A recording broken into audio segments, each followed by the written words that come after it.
Will you write for DC Comics again? Why? I make DC Comics here on my YouTube. You know, I feel bad for DC Comics. They're in a weird position. They never understood what they were selling. Marvel understood once they switched over what they were selling, because the heroes of Marvel Comics are ultimately a friend group. They're a friend group. The Avengers are a friend group. Everyone's buddies. Whereas the heroes of DC are a pantheon. They're gods. But there's something hidden. There's something hidden there that DC didn't do, which is their A, B, C, D, right? Think about it. Arthur, Aquaman. Bruce, Batman. Clark, Superman. Diana, Wonder Woman. Okay, so you have that group, A, B, C, D. What do they have in common? Orphan, orphan, orphan. Super powerful, badass Marine woman from a secret civilization, but now that she's in our world, she's an orphan. There we go. It's a family.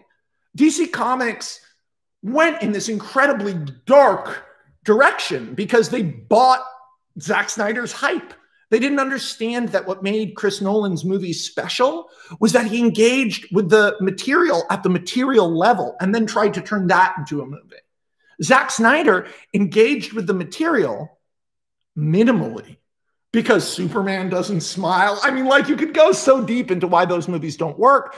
But what's so funny is as DC struggles to continue to try to make badass movies or funny or interesting or Marvel type movies, DC should have been going for Academy Awards from 2010 onwards. Like, Man of Steel should not have been an alien invasion action movie. It should have been the best Superman movie ever made.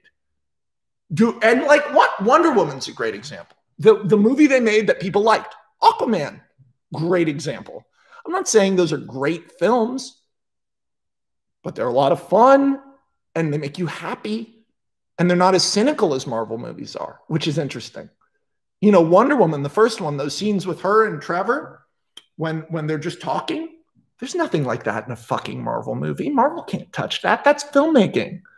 You know, the most emotional moments in Marvel movies feel like the most emotional moments on a TV show. You've never left a Marvel movie sobbing and emotionally exhausted, and that's how you should leave a Superman movie.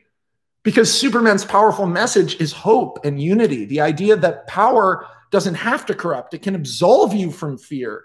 If you can't be hurt, then why hurt anyone?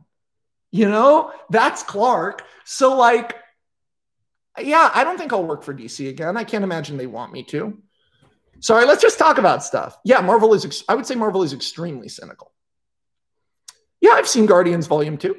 I've seen all of them. You know, I'm a nerd. There's sort of this idea that I'm somehow position myself as above these things. I'm just gonna like, you left Endgame emotionally exhausted. I left Endgame like this. That was funny.